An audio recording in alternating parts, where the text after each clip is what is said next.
Bon, ici aujourd'hui on tenait une promesse, je sais pas si vous en souvenez, mais lors de l'épisode 6 sur le 2e arrondissement de Paris, j'avais trouvé mon premier Space Invaders. Je vous avais dit ça serait cool d'en faire toute une vidéo. Et du coup c'est exactement ce qu'on va faire aujourd'hui, comme vous l'avez vu dans le titre. On va aller de la place de la Concorde jusqu'à place de la Bastille, rechercher les différents Space Invaders.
Bon, certes, je vous montre plein de trucs, mais qu'est-ce que c'est que Space Invaders au final? Pour ceux qui connaissent pas, les Space Invaders, c'est un jeu vidéo qui date de 1978, c'est un jeu d'arcade, et un artiste a décidé de reprendre ça. Il s'avère que c'est un artiste français qui s'appelle Invader, évidemment, et au final on sait très peu de choses sur lui. Tout ce qu'on sait, c'est qu'il est né en 69, donc il a 48 ans, qu'il a fait les beaux-arts à Paris, et ce qui est rigolo sur lui, c'est qu'il apparaît toujours masqué, il veut toujours garder son anonymat, il veut pas aucune notoriété, aucune rançon de la gloire, il veut juste, tout simplement, faire profiter de son art. Et il a commencé à poser son premier Invaders en 98, soit 20 ans après le jeu, et il a posé justement à la fin de notre itinéraire, à la place Bastille. Et d'ailleurs, des Invaders, vous pouvez en trouver partout dans le monde, dans toutes les grandes villes du monde, vous trouvez des Invaders. Pour tout vous dire, il y a même des Invaders qui sont sous l'eau. C'est le seul moyen de les trouver, je crois que c'est à Cancun, dans la baie de Cancun.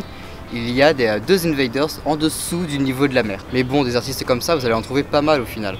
Il y a le chat qui est vachement connu à Paris, comme le diamant notamment. Le diamant, je sais pas ce que c'est, j'en vois beaucoup dans Paris. Mais d'ailleurs, si vous savez ce que c'est, dites-le moi en commentaire parce que j'ai aucune idée de ce que ça peut être ou de qui fait ça.